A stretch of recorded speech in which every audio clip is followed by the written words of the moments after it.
this a sports show? You just want to see my underwear right now? No. I'm now intrigued. I got some Deadpool undies. Look at my butt, you guys. Almost entirely. I was just reminding the audience, we don't know anything, so we're talking about Pokemon. This is Almost Entirely Sports with Joshua Brisco. All right, we're doing this show live from the bottom of a swimming pool, and oh man, the chlorine levels are perfect. Take the show with you by listening on the Sports Radio 810 mobile app at 810WHB.com or by searching for Almost Entirely Sports wherever you get your podcasts. Sorry, it's 2019. I don't Netflix and chill. I listen to AES and drink Hennessy. This is Almost Entirely Sports on Sports Radio 810.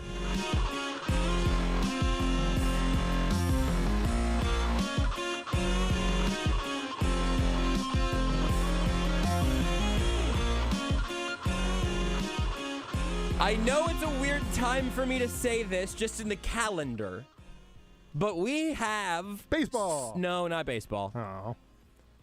We have... Give a second. I was trying to think of something and I couldn't. Usually when you cannonball within the first 5 seconds, I think there's going to be another cannonball at 8 and 12 seconds. I was trying. I really was giving it my all. The brain was churning. It was coming up with the ideas, but nothing. I sputtered.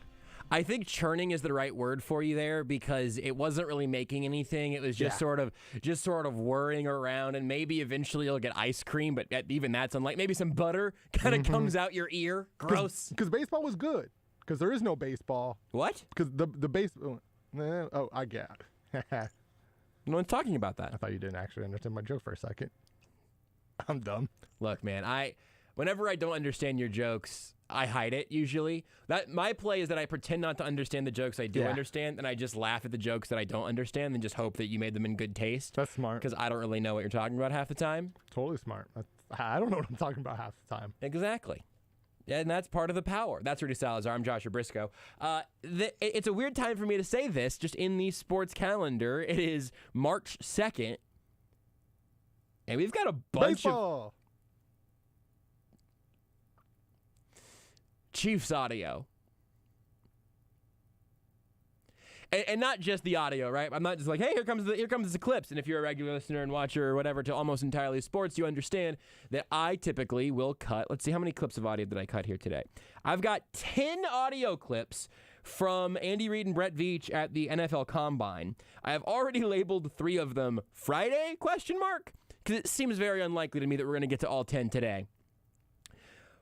But you know that I will promise you audio, and then we certainly never get to all of it, and sometimes we don't get to any of it, because sometimes this show is a runaway train, which I like enjoy. baseball? No, that hasn't, no. Well, that was more of baseball as a runaway train, but like in a bad way. Yeah. Baseball might be a train robbery. Baseball is canceling games for no reason. They're like, you know what? We're not playing a series in August. This show's like a runaway train. Baseball is like the trolley problem. Regardless, someone is going to perish. It's just up to you if you want to make it the 5 or the 1. See, this is where AES gets off the rails immediately, is we could just have a 20-minute conversation about the trolley problem right now. You can, there's a runaway train like this show going towards tracks, and there are like 5 construction workers on it. None of them know the train's coming, but you can pull a lever and then move the train over to a second set of tracks. But there's one construction worker there, and he doesn't know it's coming. And you have to make that decision of, do you let it just keep running and 5 people are going to die, or do you hit the button and 1 person does? A utilitarian would say, well, Anyway, I've been reading or listening more accurately to Mike Schur's book about philosophy. I've been enjoying it very much. The trolley problem. No, this show is a runaway train problem, not a trolley problem. But this is sort of the funny thing. I was telling Rudy this before the show as I was going through and snipping up a bunch of different clips and everything from Reid and Veach at the Combine. They spoke yesterday, but we didn't have a show last night, so we're getting to some of it tonight. I went through and listened to everything that Brett Veach and Andy Reid said when they did their podium at the table, taking questions from the peanut gallery thing. Veach had some interesting stuff. and Andy Reid gave you Andy Reid podium answers. But what I did not know was coming, what I did not expect, is in the little scrum off to the side where a bunch of like the local beat reporters that traveled to the combine and for this and everything, they get to talk to Reid and Veach kind of off to the side, not with a bunch of other reporters from other markets or whatever. It's just them in a little circle holding their phones out. And I got so little out of Andy Reid at the podium in this audio that I was like, I'll go through the scrum audio too and just see if there's anything that I missed or whatever. And within that, I think we got some of the most interesting Andy Reid that we have gotten in a very long time, which, if you think about it, makes sense. This is very inside baseball, I guess, in a manner of speaking. Baseball.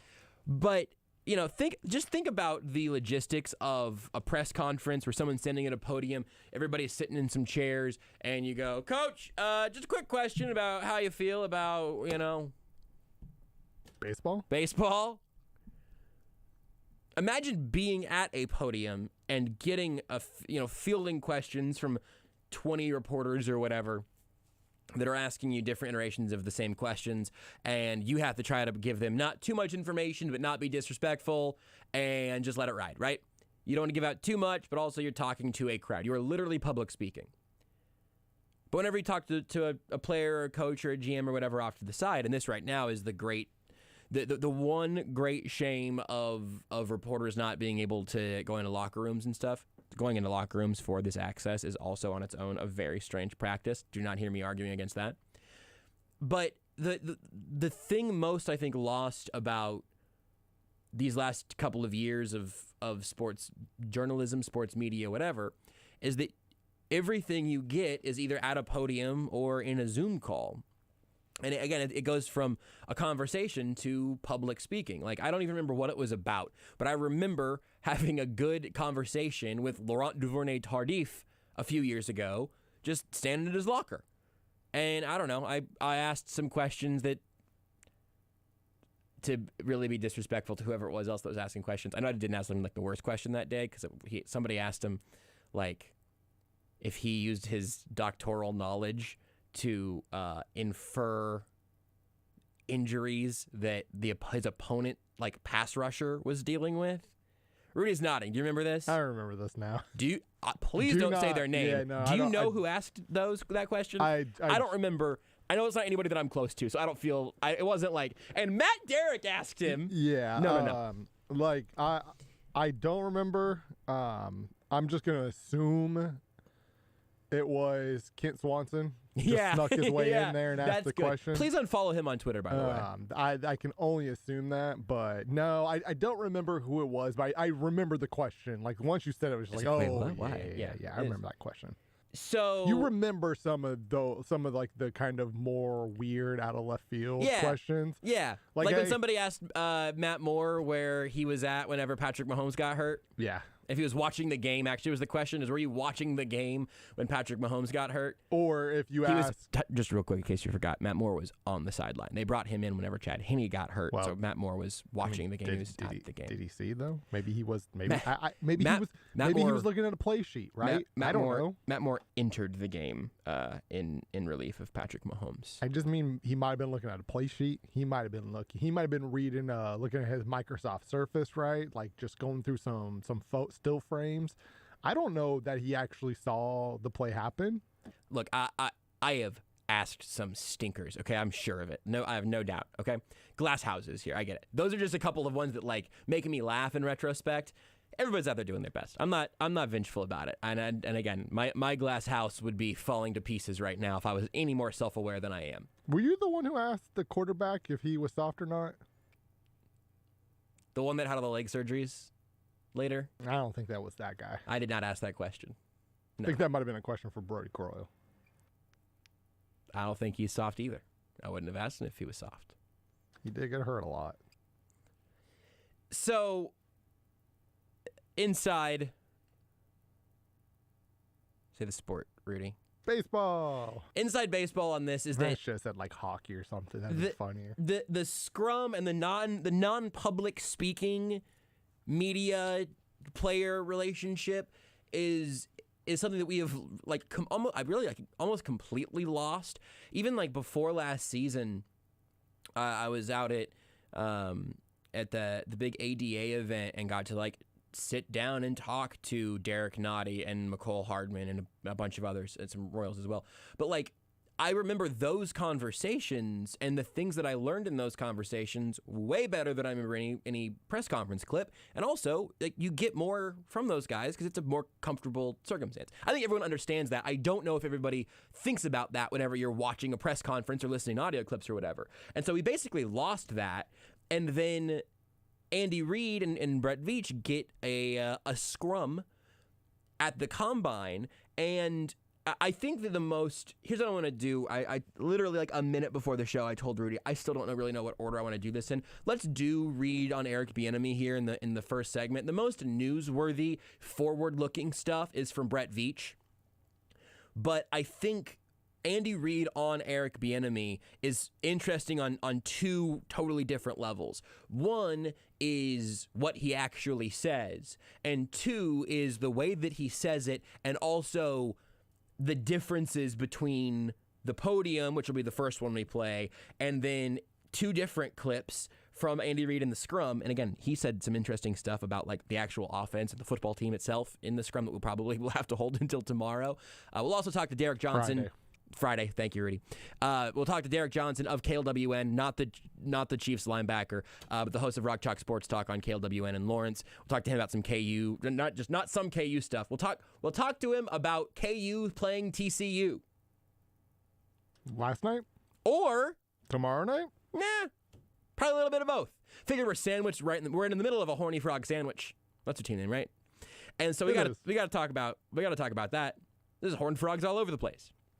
It's raining frogs. I've been to the Horned Frogs home. The Horny Center. I've been to the Horny Center, the old Horny Center. Now they have a new football stadium, but I've been to the old one. Do they do a horns up thing? I feel like that should be. So when I was there, TCU was actually not playing. Funny enough, I was there for the KU Houston Fort Worth Bowl, where I got to see NFL legend Kevin Cobb and Chiefs legend Jackie Battle play.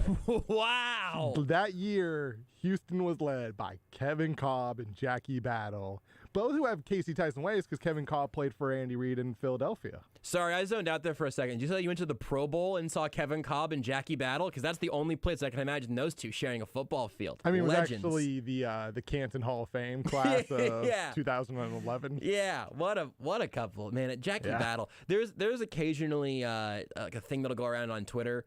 I swear we're going to get to this Andy Reid and Bieniemy audio. Also saw T.Y. Hilton play in college. You've mentioned that before. Florida Atlantic. Florida International. It's FIU. Even I knew that, I think. Because I've done this multiple times. FAU, this FIU. Is your game. It's Florida International. Panthers, I think that's right. Where on earth? I had a sidetrack before we got back to the audio. Horny Frogs. We'll talk to Derek. Johnson. We'll talk, but not that one. But not that one. We'll talk to that one, but not that one. Yeah. He should be not that DJ. So we'll talk to DJ. We'll talk to the former Chiefs great and current host of Rock Chalk Sports Talk on KLWN. DJ Tanner will join us. We'll talk to Derek Johnson of KLWN at 10 about KU things. And so this hour will be our Chiefs audio rat-a-tat-tat as KU lost to TCU last night, gets TCU again tomorrow, and they're in a weird spot right now. And so we'll talk to Derek about that at 10. But we're going to 11 tonight, by the way. Didn't even mention that. You should assume, because we have a guest at 10, it would have been a real cruel prank to play on Derek. Be like, hey, man, you want to come on the show tonight? Hey, do you want to join us at 10? I did type he in the text, but he didn't catch on. No, we got 2 hours for you tonight. It's from 9 to 11. We'll talk to Derek at 10. But I feel like there's another thing I was going to set up with this audio, but here we are. You're going to hear the difference in Andy Reid's responses and everything from the podium and in the scrum. We'll start from the podium, and this is how he opened up his combine availability. It was the first time he spoke to the media since the end of the season. I think since host? No, the Monday after the AFC Championship game, he would have spoken. So this is the first time we've heard from him in a while. The first time we've heard from him since hiring Eric Bieniemy back for another year, bringing back Matt Nagy. This is how how Andy Reid opened up his podium availability at the Combine yesterday, talking about Eric Bieniemy and some of the wild rumors that have swirled around over the last few weeks. This whole thing with Eric Bieniemy, that's been written, has gotten kind of fabricated. We were on vacation, and over the 2 weeks I came back, and all of a sudden it was that I didn't like Eric, and Eric didn't like me, and Pat Mahomes, and everybody else, and that's not the case. I mean, we all get along good, and I'm glad he's back with us and rolling. So I thought he'd potentially get a head coaching job, which I would have been happy with too, but that's not how it worked out. So anyway, I just want to put that to rest. So again, that's actually him opening up his availability. That way it wasn't in a direct response to a question, which is a little different than the next two you'll hear. Here's my only piece of editorializing on the Eric Bieniemy front one more time. You can say, like, hey, how often should you take Andy Reid at 100% of his word at the podium? And I would say very infrequently, right? He's here for coach speak.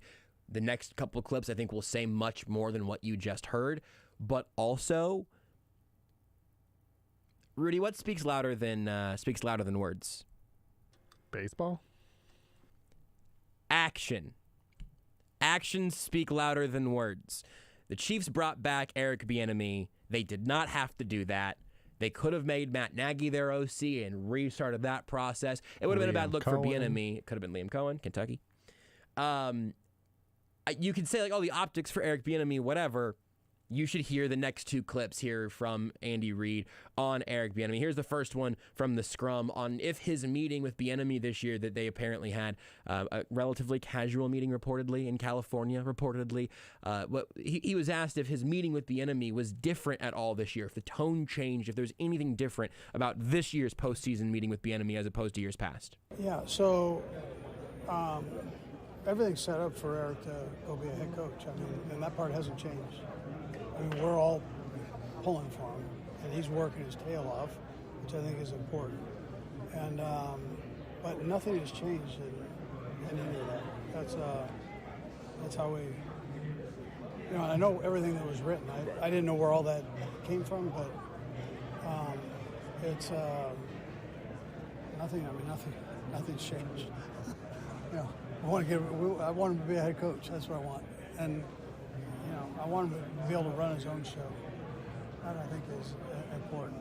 And, I'm hoping that takes place. I mean, and what's funny is our whole building feels that way. So it's not just me out here trying to promote somebody. It's everybody in the building. Which also matters in the way this conversation is being had. Rudy made a great joke in my headset during that audio where Andy Reid said, I don't know where all that came from. None of us do. None of us do, Coach. Yeah, we don't know. Wait, man. I mean, baseball? Baseball. It came from baseball.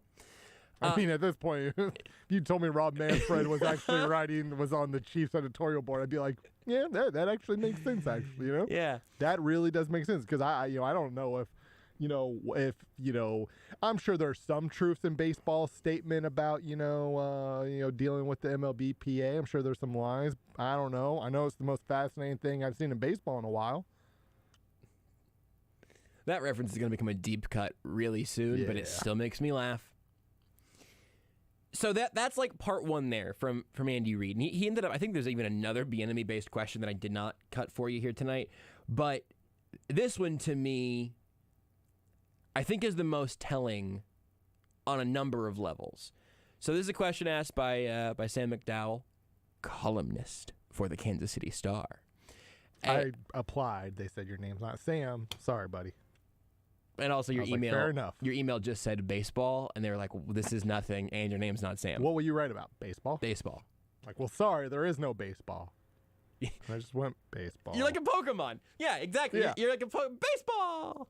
Baseball. You should only. It'd make my job a little harder tonight, but you should only say the word baseball for the rest of the show, including when you call Derek. Baseball, baseball. Brady, baseball, baseball. You say Brady? I said Brady. I forgot that I was doing a bit as I was doing the bit in the middle of the bit. Baseball. That execution was baseballing miserable. I'm using it as a curse word. I mean, I think most kids are these days, actually. Yep. So that works out. 100%. When kids are punished, their parents are like, hey, if you don't get your grades up, you have to play baseball this summer. They're like, no! Rob, man from sport, no! So McDowell's asking this question to Andy Reid, and you're going to hear Andy Reid I cut it, right up at where Reid starts talking, but I don't want to say, cuts Sam off. It wasn't, rude. It was like, Reid has asked this question and he knows what he wants to say. But you get a little bit of, maybe we're great on a curve here, but a little bit of emotion from Andy Reid on this. And also, I think the content of his answer is very good. So McDowell asked Andy Reid about the potential logic for why Bieniemy isn't getting jobs right now, and the idea that maybe it could be related to how much control and say Andy Reid himself has within this offense. Yeah, but I've had that, since I've been doing it. I always go back to myself. I was the third guy in Green Bay.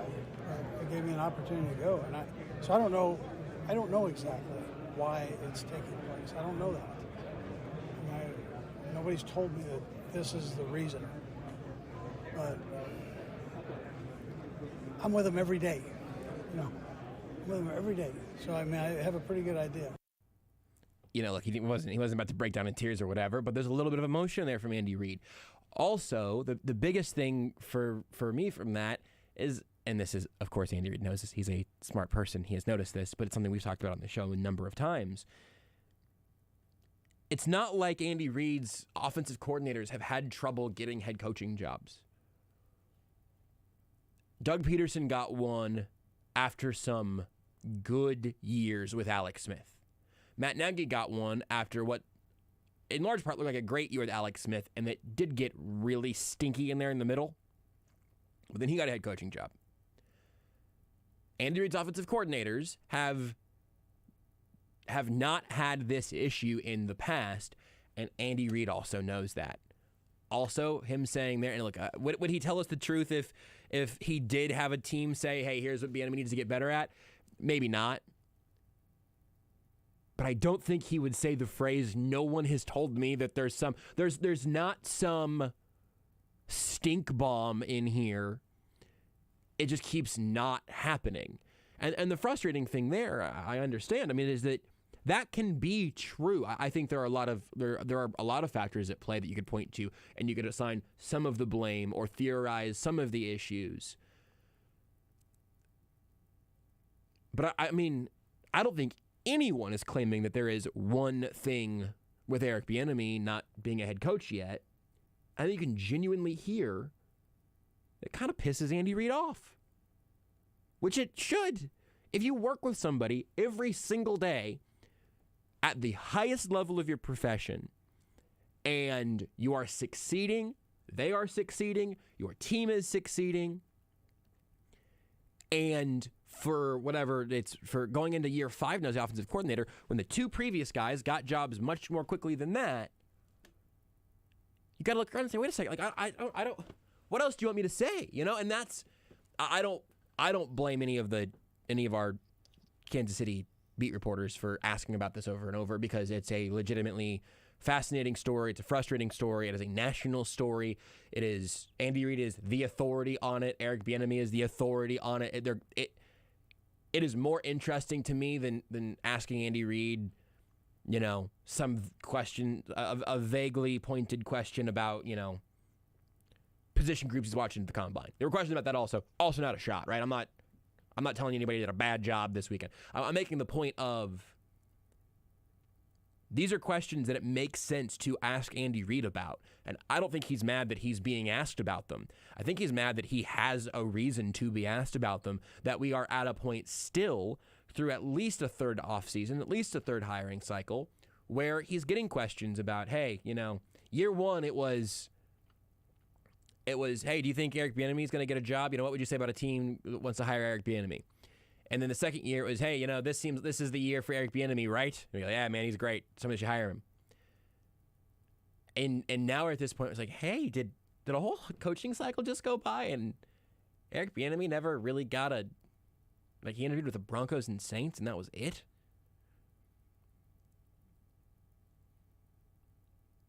it's interesting. I mean, that's the thing. If you want that for someone that you are with, that you work with, whatever, like, I don't know, you ever just like want someone to get the accolades for I always go paper sales?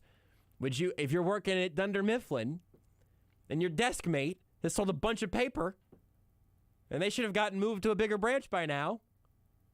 That's annoying, especially if they keep putting your stuff in Jell-O or whatever. It's been a while since I've seen The Office. Well, I mean, when Dwight did win regional salesman, regional salesman of the year, Jim, I think, was more annoyed than happy for Dwight. That's how you know that Andy Reid and Eric Bieniemy do still have a good relationship and a better one than Jim and Dwight did. Now, in the end, Checkmate. they became best friends in the end. So in the end, do Andy Reid and Eric Bieniemy become mortal enemies? Are they on the opposite Jim and Dwight track? That just might depend on how many times Eric Bieniemy beats Andy Reid, like in the playoffs or in the Super Bowl, right? Like that's what that might ultimately come down to. You mean as like some other team's running backs coach? I mean, I was personally thinking like assistant offensive line coach, but I get, maybe he's earned the right to be another team's running back coach. Can you mean as a head coach? Can high school teams even like play in the Super Bowl? Imagine he's gonna have to be the head coach of a high school team. I mean, you're good enough. He's got to prove it, what does Eric Bieniemy's professional resume have on it at this point? Slow down a little bit. You start off as the offensive coordinator of a high school team. Then, if you're good, sorry, you think Eric Bieniemy gets to skip the line and never coach Pee Wee flag football? Brett Favre didn't go straight to being a high school football head coach. He was an OC first at the high school level for like a year before he took over. I don't actually know if he ever became the head coach because he might have been busy doing Levi's commercials. Wrangler, how dare you? How dare you? Yeah, I am Wrangler. So confident in that. Yeah. I am. Rudy made a face, an inquisitive, are you sure kind of face. So confident. Yeah. Brett Favre was here for Wrangler jeans. I mean, here's the thing. I apologize. Ken's liner with Mahomes is Mahomes for Lee jeans because he went on a different brand. I should know that Brett Favre is always rocking Wranglers and Coppertone. Exactly right. That's all he ever wears. One last question, Rudy, just to make sure, because I hate to berate you on the radio like this. It's very unusual. Between the two of us right now, who is wearing a jacket made of denim? Okay, that was Rudy's jacket. Here's mine. Sounds like denim. I could ride a horse in this jacket, and the jacket would only get tougher at the end of my trot. I know fake denim when I hear it. This is real American-made, thrifted denim.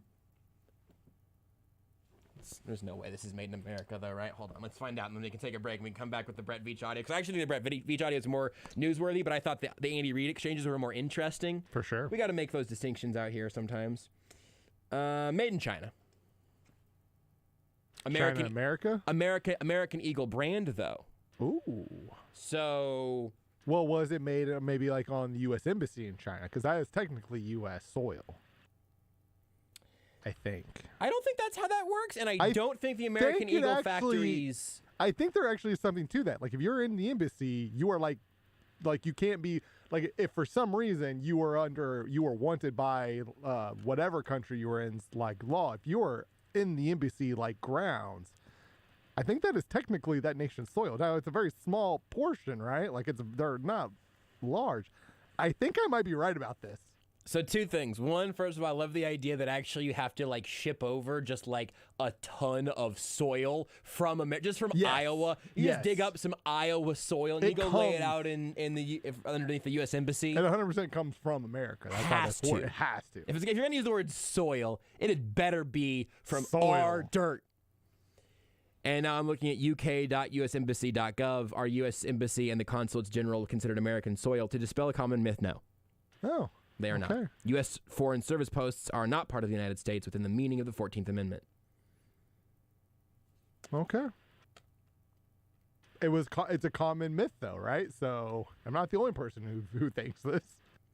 And here's the thing. Who can say what's true or not? But you got to admit, listener, it was probably the most fascinating thing you've heard on the show tonight. You know what I say about that, Rudy? Baseball. Want more Almost Entirely Sports? Watch the show live on the Sports Radio 810 Facebook page. Hello, Missouri. Switching to Geico is a good idea, especially when you consider everything. First off, Geico makes it easy to switch, and you can contact your local agent for personalized assistance. But having a trusted insurer in your life could make you feel so secure that you'll want to do something dangerous like run through a cactus patch, and that never ends well. Well, if you switch to Geico, you could save hundreds on car insurance, and you could keep saving by bundling your motorcycle, boat, and RV, plus your home or renter's insurance. But saving money might make you want to giggle gleefully, and when your mouth's open, a stray acorn could fall in there. It happens a lot, actually. Well, they do have an industry-leading mobile app you can use to pay your bill, file and manage a claim, or add a new driver. And they offer discounts to military...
We love Tyron, so. You're listening to Almost Entirely Sports. It's like, I'm trying to think of a good, home repair project to compare the Chiefs to at this point. So, I don't know. We tried the WD-40, we tried the duct tape. With Joshua Brisco. Have you tried just hitting that doorknob with a fish? On Sports Radio 810 WHB. Rudy was so excited to be watching baseball back there that, some of the audio wires got crossed. It happens. So Iced Pyro on Twitch and Rudy have both offered the idea of our U.S. military bases overseas considered U.S. soil. Here's a couple things that I've got. Do military bases count as American soil? From travel.state.gov, no. A U.S. military base overseas is not considered U.S. territory. Your claim to U.S. citizenship must be documented in the same way as any other U.S. citizen born overseas. And then, contrary to popular belief, military bases are not considered quote-unquote U.S. soil for citizenship purposes. Therefore, the only way children born abroad can acquire citizenship at birth is through their parents. Okay. So if you have U.S. citizen parents You're overseas, US, then you're US, yeah. I guess, I don't know. That makes sense, I mean. Natural-born citizen, quote-unquote, is accepted by law to mean born as a U.S. citizen regardless of place of birth. So that is that was a story about if a military brat born overseas could ever become president. And apparently the answer would be yes. You could be born off U.S. soil If Like you are in born to Germany, for example, we have a massive military base there. Which also makes sense that, like, a lot of Americans live in Germany. if your parents are traveling abroad, Yeah. and all of a sudden you pop out a month early or something, Fun fact. you can Turning around to sports, the reason why Yunus Musa is allowed to play for the U.S. men's national team because he is technically, American because his parents were on a babycation before he was born and in New York City and came a little early. So his mom had him in New York City, even though they are not American. He was born in New York City. Ergo, he can play for the U.S. men's national team. I think we are on a 100% hit streak on you learning something from this show every night. Yes. It's not always good or useful information, I think that's pretty useful. but I think tonight we have provided some pretty good nuggets. Speaking of, I'm going to talk about DeMarcus Cousins. No, I don't. I want you to hear from Brett Veach and Andy Reid. I'm going to get through we're going to play audio in at least 2 consecutive segments and maybe 3. So I don't see anybody walking down the hallway to hand me a medal right now. I don't see a parade outside or anything. Or no confetti is falling out of the sky yet. Well, it is dark outside. I guess also we haven't actually hit the audio yet. So if confetti was going to fall out of the sky, Might be a little premature. it would be a little premature. Yeah. So let's go ahead and get there. Because I want you to hear from Brett Veach. He hits on a 2-part question here. You'll hear him address Herbie, so I imagine this was certainly asked by Herbie Teope, the Kansas City Star. Stupid. And stick to the script, Rudy, all right? This question was asked by baseball.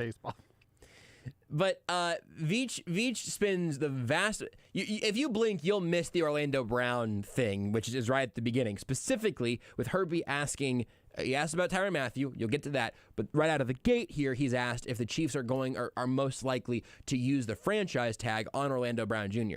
Yeah, I would say, well, first off, with Orlando, I'm sure that's likely. We're going to work hard to get a deal done with him. And Herbie, after the Cincinnati game, we had a chance to talk. We communicated that we certainly love Tyrann, and Tyrann loves being here. This is actually the start of that process now. So once the season ends, kind of the coaches do their deal, and we sit back and we collect all the information we get with the coaches after they go through their scheme evaluations. And we know that once Indy rolls around, that we'll have a chance to, obviously on one end, see all the great college prospects, but on the other end, have an opportunity to talk with our players' agents and exchange information. So we'll start that process this week, and hopefully everything ends in a positive direction. You ever have a conversation with your friends about a mutual friend, but you're not 100% sure how they feel about them because you're all friends? Where it's like, so is quick. I need Baseball.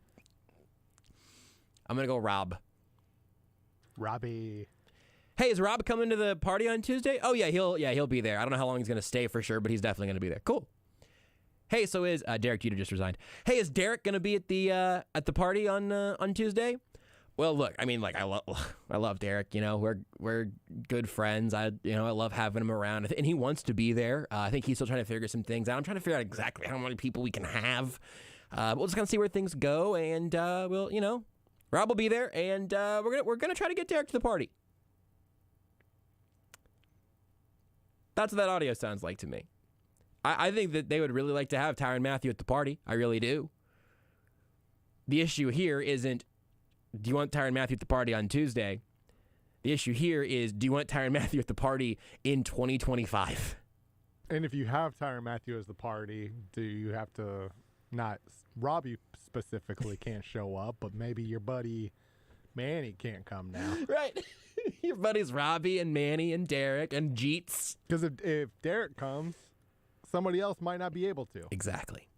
Might be a couple people. And is And here's the thing. Derek's getting a little old. He might get sleepy early at that So I was party. going to say, He is Derek going to be a good party hang in 2025? Yeah.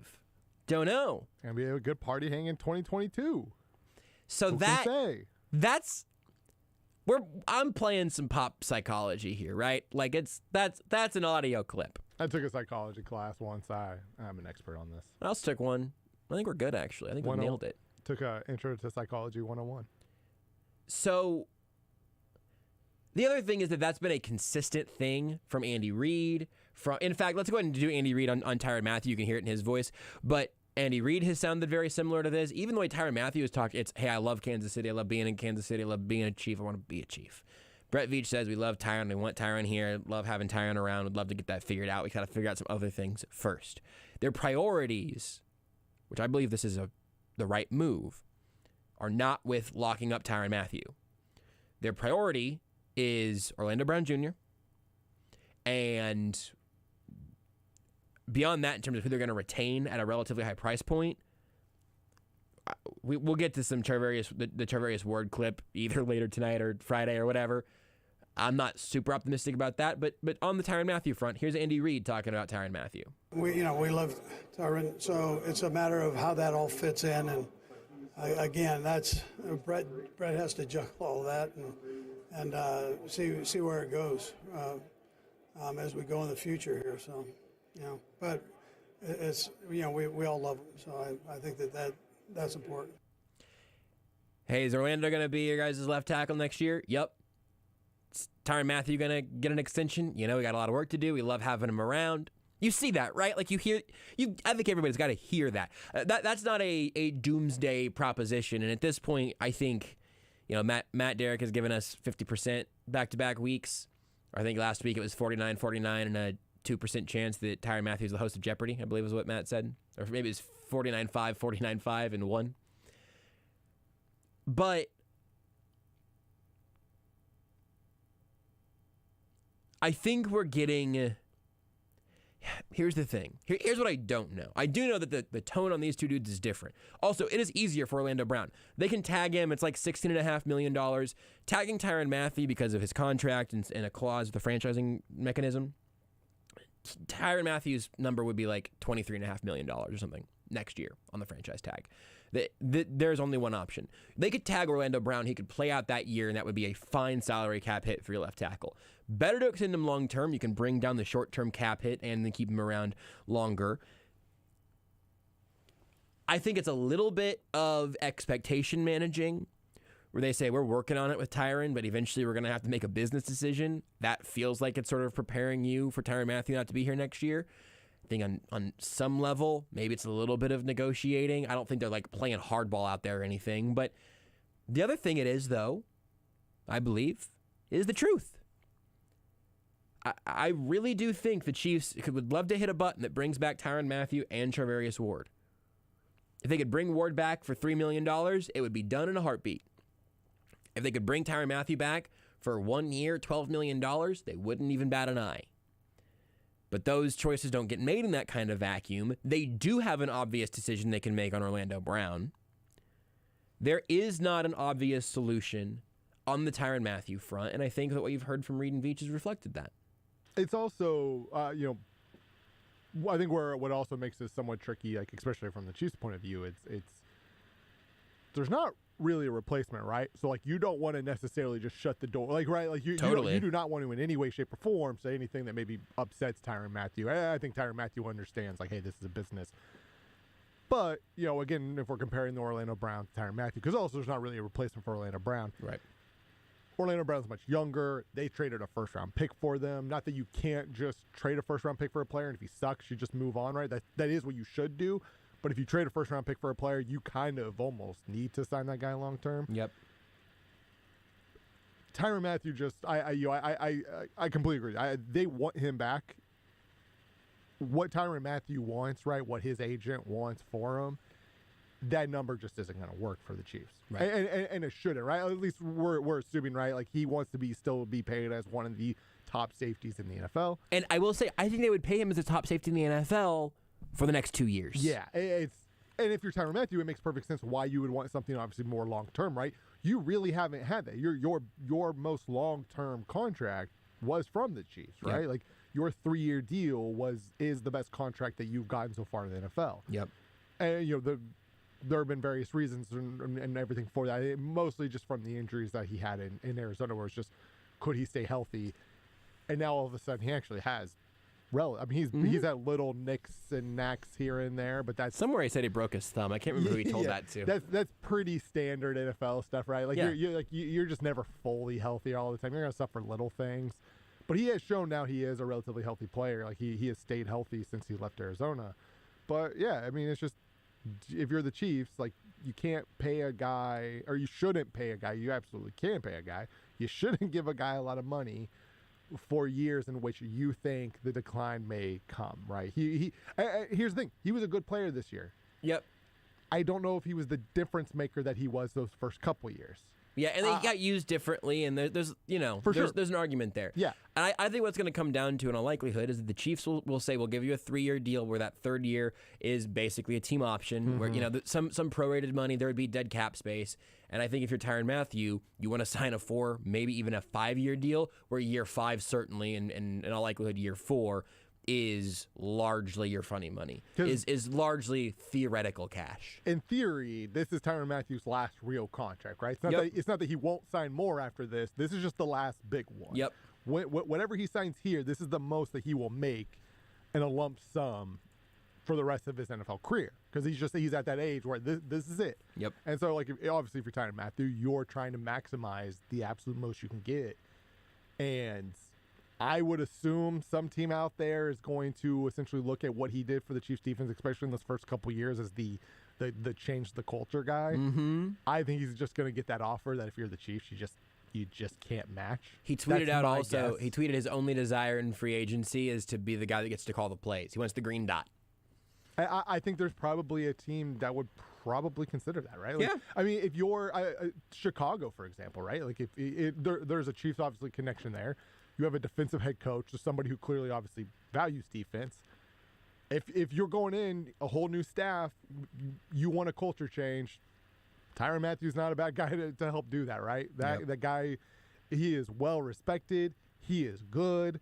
And maybe if you're Chicago, you feel more of a need to, or a willingness to sacrifice some late money, right? Or a bad contract later in his career for those first couple years, because you're trying to jumpstart something. Just for absolutely unnecessary clarification here, Mathieu did sign a 5-year, $62.5 million deal with Arizona after year 3. Well, so here's the thing. So he signed that in August 2016. He made $16.6 that year with a $15 million signing bonus. Then he made $5 million that next year, and that was the end of his time in Arizona. So you're talking about a deal that did not have nearly as much guaranteed money in it, or as many years in there. I don't have the guaranteed money in front of me from that deal. I just forgot he signed that. In my head, I think it was he played on his rookie deal and an option or something, right? But he didn't have an option because he was a third-round pick. Because he spent 5 years in Arizona, which seems about right, especially if you're taking out injured time and everything. But I also had forgotten that. I was like, it seemed like he was there for a while, but did he ever sign a bigger deal? So his career earnings on Spot Track right now are $73 million, and $42 million of that was from the Chiefs. So his biggest actual cashed out payday was from the Chiefs in this most recent deal. Yeah, he's certainly not like a. He's not Charvarius Ward. Yeah, like a guy who has played very well throughout his NFL career and just made nothing. Right. But obviously, it just I think one thing where we fail to realize just as fans, I think this applies to baseball as well, right? Where the reason why players are fighting so hard for this, yes, they make a lot of money, but unlike the owners and even the executives and the coaches, like you when you are a player, there is a day when your career is over with. Absolutely. And it is likely that you will never make that amount of money the rest of your life, right? Like there just are not a lot of jobs out there that pay what a football player does. Unless you're Tony Romo. or Troy Aikman. Now, if you're smart, like I think Tyrann Mathieu's a very smart guy. I'm sure he's hired a smart finance person who has invested that money and he is just right to where he can retire. His money is almost certainly fine. Yeah. But you want to maximize your earning potential in a very short career. Absolutely. Because there is a end date for that. Yep. I think a lot of times as fans, like, we lose sight of that, where it's just that's why players take the most money. That's why players fight for the most money, because a day comes where it ends. And it's in your 30s. Yes. Always. And players, the reality is they have an idea, or not all, I don't think all do, but I would assume most have an idea of what they want to do after their career's over with. Maybe. I'm not sure that's true. But you don't actually know what's going to happen, right? Yeah. Like you have ideas like, I would like to get into this, I would like to get into that. But not everybody can work for ESPN as an analyst, right? Like the reality is there's a very select few of those guys who actually can go on and be an analyst for one of these companies, or can successfully start a music company or a restaurant. You know what I mean? Like there is a limit to all that stuff. So I mean, like, you really do just need as a player. I mean, maximize, what you can make now while you can make it. Yeah, because you hear retirement, and everyone has a grandpa who eventually retired. You don't see in many other industries retiring at 34, and that happens all the time in the NFL. Oftentimes, you are retired out of the game at 28. I was about to say that, 27, Yeah. 26, 28, yeah. This would be a weird time for me to retire. You know what I mean? And so if you're, I wish I could. If your earning potential was, hey, you make all your money from 24 to 27. Again, it really puts a little bit of heat behind you in terms of like, oh yeah, I got to make this money now, and this is the money I'm making for the rest of my life. I do think there is absolutely something to that gets overlooked in most conversations. Also from Ice Pyro on Twitch, this is not the article that I was originally reading, but he makes the point. John McCain was born in Panama. Coco Solo, Panama was a United States Navy submarine base and naval air station. Did not know that. Me neither. Or if I learned at some point, I forgot. But there you go. That's probably a weird thing for me to say if you joined in for this segment and missed the first segment. And that's what the podcast is for. Baseball. Take the show with you wherever you go. Listen live on the Sports Radio 810 mobile app and 810WHB.com. My heart was racing just making spaghetti. I could have waited to tell my doctor, but I didn't wait. I was short of breath just reading a book. I could have delayed telling my doctor, but I didn't wait. They told their doctors and found out they have atrial fibrillation, a condition which makes it about 5 times more likely to have a stroke. If you have one or more of these symptoms, irregular heartbeat, heart racing, chest pain, shortness of breath, fatigue, or lightheadedness, this is no time to wait. Contact your doctor. Brought to you by Bristol-Myers Squibb and Pfizer. It's the home opener for Sporting Kansas City on Saturday afternoon at 2:30 as they take on arch rival Houston Dynamo. And you can hear all of the action live right here on your home for Sporting Kansas City Soccer, Sports Radio 810 WHB, presented by Michelob Ultra. It's only worth it if you enjoy it. Sporting KC hosting the Houston Dynamo in the home opener Saturday at 2:30 with the final whistle postgame show immediately following the match. Right here on Sports Radio 810 WHB.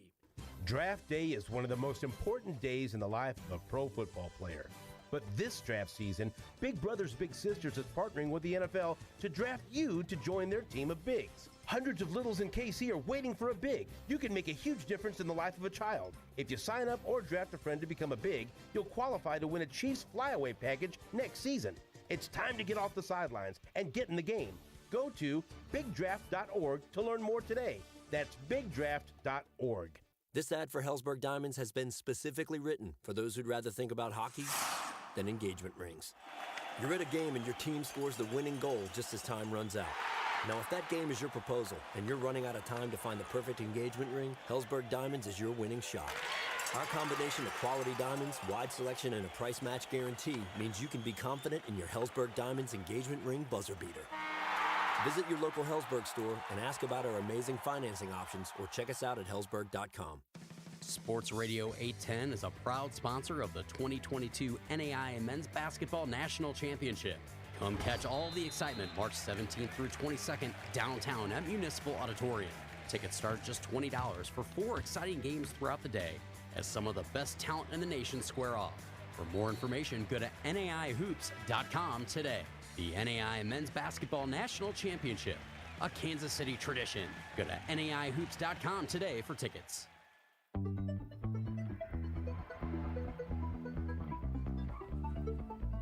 You are listening to Almost Entirely Sports with Joshua Brisco. So which teams need a downhill? Oh, God, I can feel an ulcer forming. On Sports Radio 810 WHB. Just have a quick second here before we shift gears. We'll talk a little bit of KU, and maybe we will make there's nothing more AES after dark than a 10:30 Pokemon conversation. Gen 9, the starters have been announced, the names have been announced. Rudy has his vision of where this is all set. We might do that after talking to Derek Johnson of KLWN here in just a couple of minutes. But I want to give a shout out to one of our own who is doing something fabulous as a Twitter series. I just saw him tweet out the summary here. Our dear former intern Tucker D. Franklin, our president of Power Rankings, has been doing an incredible TikTok series called Do I have the exact? He didn't write it down this way on the list, but it is chugging a hard seltzer I've never had before and immediately giving it a rating afterwards. It's a really good bit. The videos are funny. He's got the whole Notes app power ranking, ranging from, slight spoiler alerts here, ranging from Bud Light Seltzer Hard Soda Citrus Soda all the way to Bud Light Seltzer Ugly Sweater Pack Seltzer Nog. I watched that one. I did too. That one had me worried for Tucker. Almost Entirely Sports fully supports this TikTok series that TikTok is doing, and I think you should watch it. We'll talk KU with Derek Johnson next. You are listening to Almost Entirely Sports with Joshua Brisco on Sports Radio 810 WHB. It's Family Leisure's Factory Direct Hot Tub Sale. We have hot tubs coming up.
You're listening to Almost Entirely Sports with Joshua Brisco. Bill Self has had his eye on Steve Mikhailuk since he was 7, which when you say it that way doesn't sound great. On Sports Radio 810 WHB.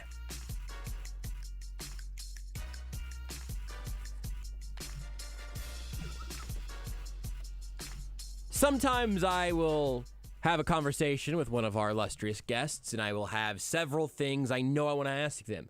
Sometimes it's to try to get you, the listener, the best information, and sometimes it's because there's stuff that I want to learn. I hope you want to learn it as well.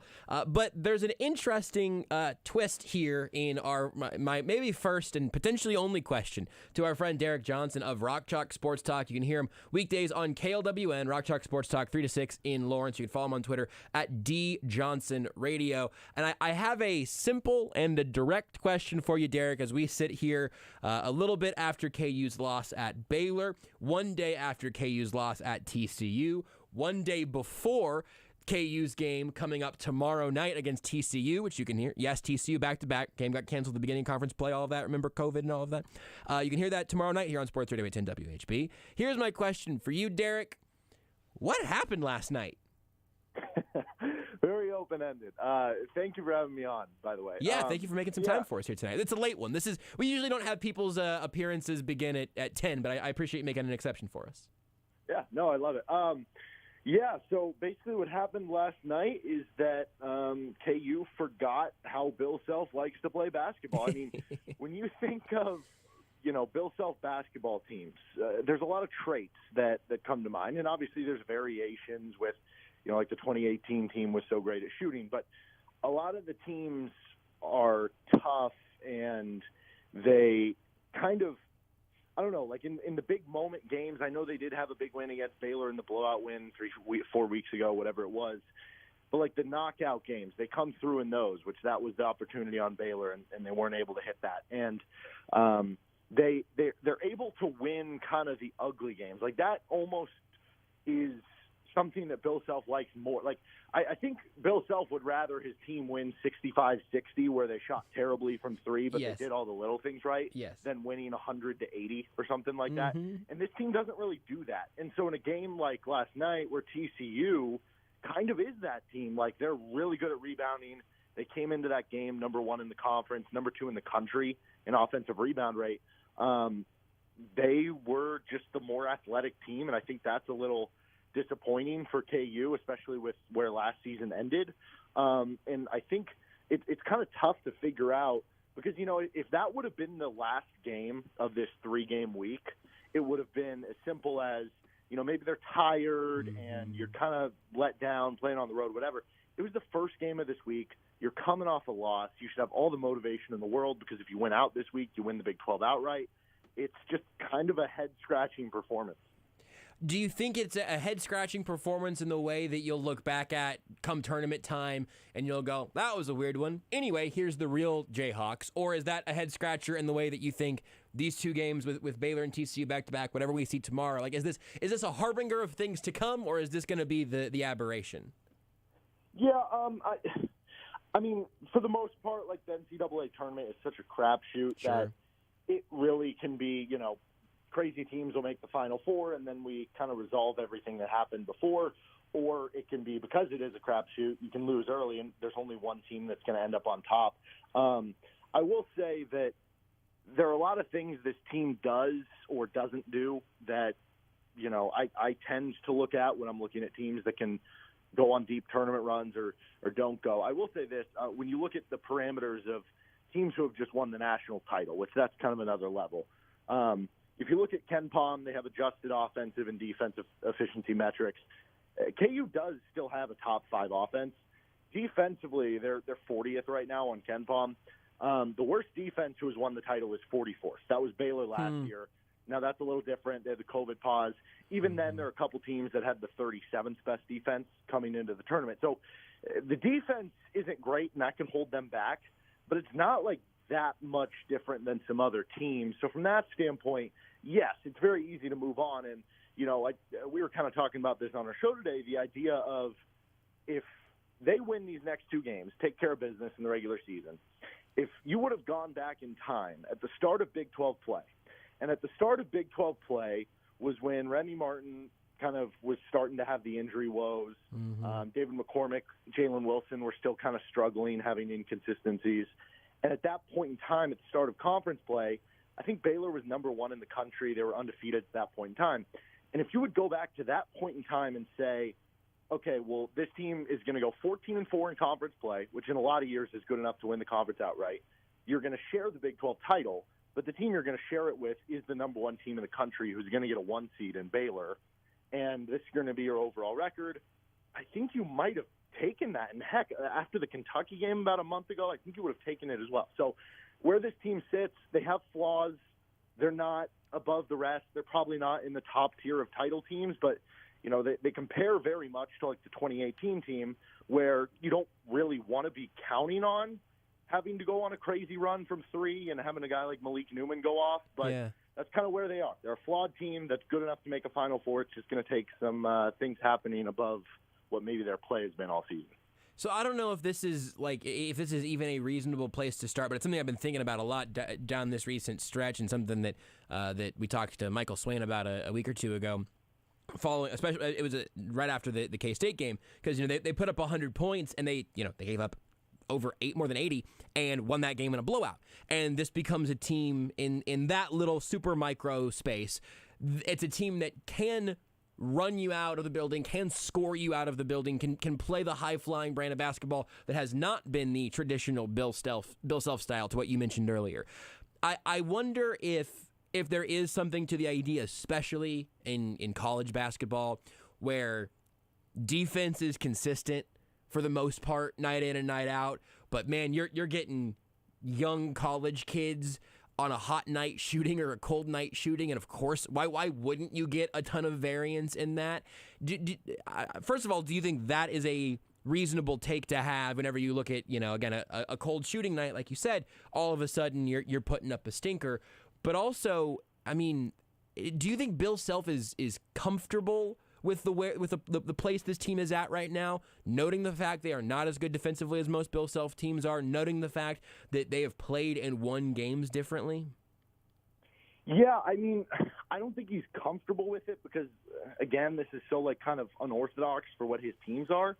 But yeah, I mean, it absolutely can be fine in the college game. And I mean, going back to some research I was doing a couple months ago, if you had to pick whether you want an elite offense or an elite defense, you take the offense. And I think it's 14 of the last 19 national champions have had top 5 offenses on KenPom. And I want to say it was something like of the Final Four teams dating back to 2002, the KenPom era, which he's got to be making millions of dollars every time I reference him here.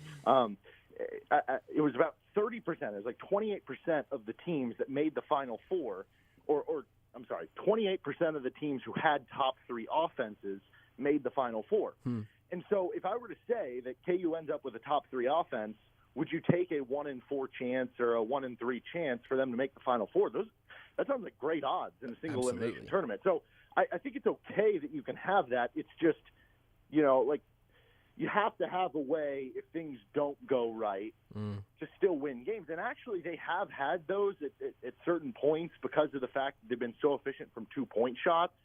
That's what was weird about the TCU game. I mean, they're one of the best 2-point shooting teams in the country. 35% from 2 against TCU was their worst of the year. So it's not even as much about the variance of threes. It's can they get those other things going. But, yeah, I think that's kind of the biggest challenge. And when you look at, the personnel that KU has, there's not really, a lot of plus defenders. You can just go down the list. And there's a lot of flaws in the defense. And, Bill Self's been a defensive magician in his time at KU, but it's just kind of tough with this team. They got Remy Martin back. He is actually playing basketball for this team once again, which is very exciting. What have you seen from him in his limited time back so far, and what is reasonable in your mind to expect from him, from here on out all the way through the tournament?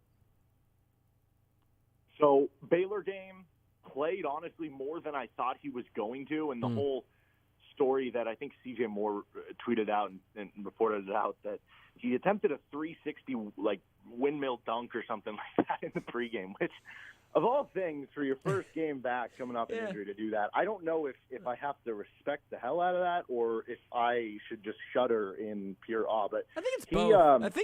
I think that's cool as hell and also stupid. I think it can be both. Yeah, probably. So anyway, he played more than that game than I expected him to. I was kind of surprised he was right off the bat ahead of Joe Yesufu in the rotation. Thought he was solid offensively, but he was getting kind of cooked defensively in the Baylor game. But understandable. It's your first game back, and you're playing one of the best teams in the country. Last night against TCU, he looked like he was guarding his butt off. I mean, it seemed like he was doing a really good job defensively, and that's kind of the thing with Remy Martin for Bill Self. Like, can he do the little things? Can he defend? Can he be in the right spot running plays?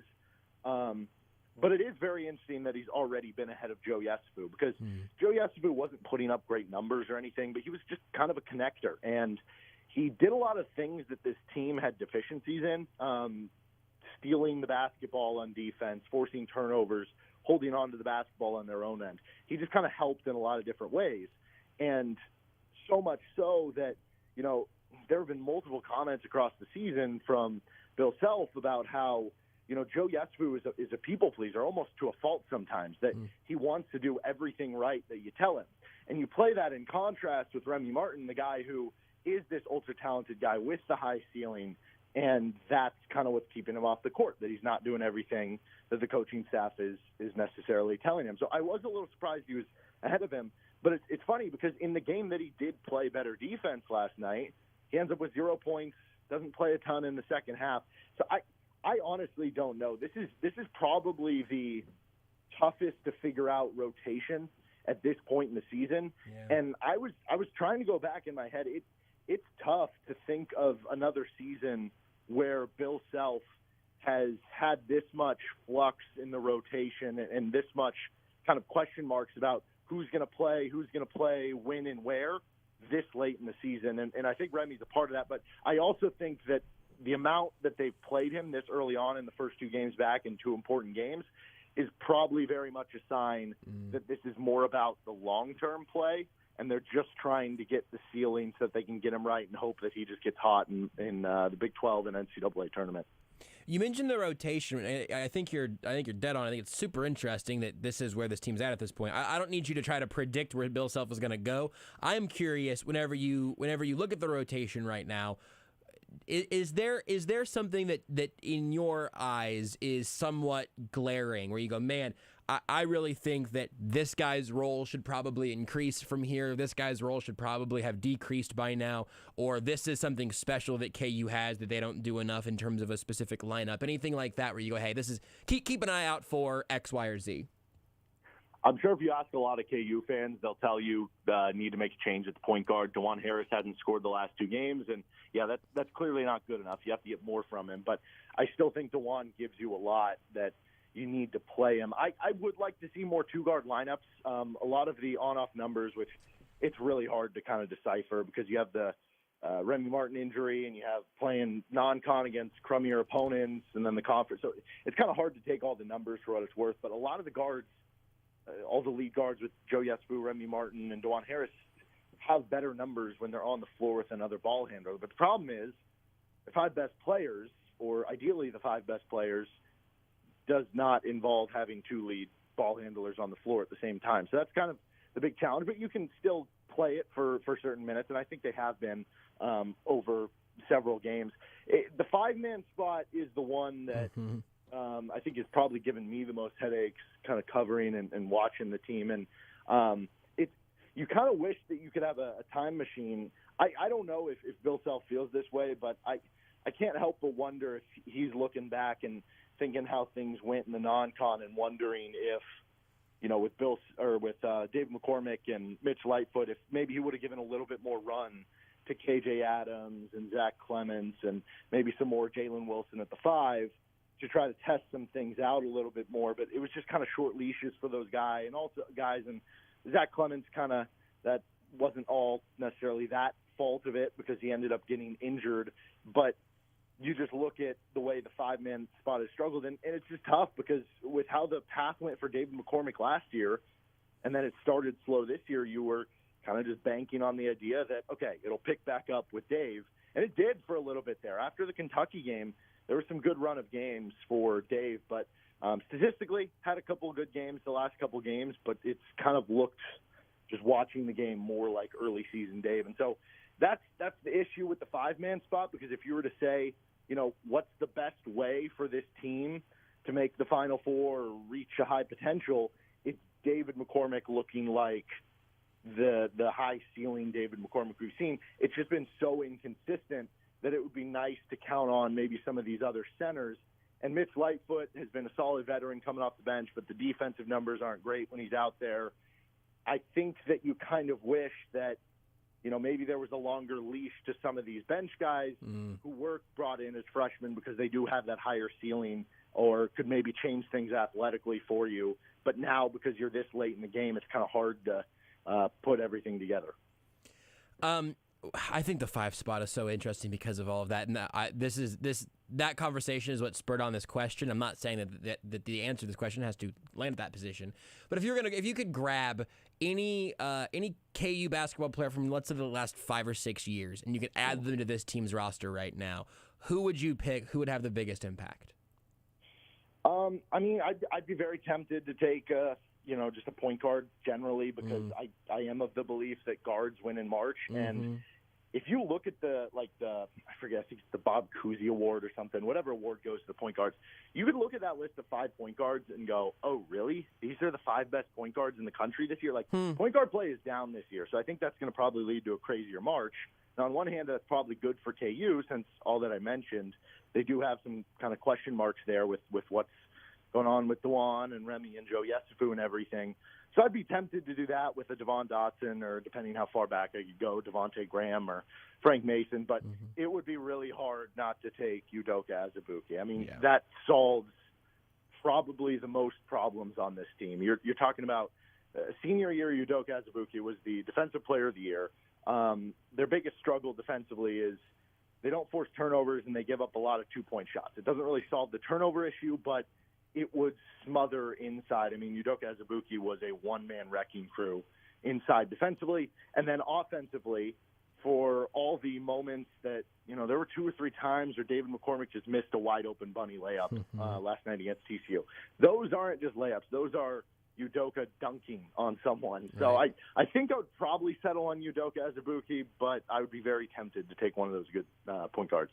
That was a good answer, because it would have been my answer, and I've never been wrong about anything, so that's really promising. Tell me this, Derek. Talking to Derek Johnson, KLWN in Lawrence. You can listen to Rock Chalk Sports Talk, not just weekdays there, but also you can grab the podcast. So that's available wherever you get your podcast. Just search for Rock Chalk Sports Talk. Rock Chalk Sports Talk. I think I made it 2 talks there. That's my favorite part, is the talking more so than the chalking. So I do love to talk. Honestly, I've had the thought multiple times here of, man, I forgot how nice it is to have another host on as a guest, because I just need, if I can get a handful of decent questions, you're going to talk, which is what you're here to do. It really is nice. So I didn't mean to throw non-radio hosts under the bus. This is just it's just different this way.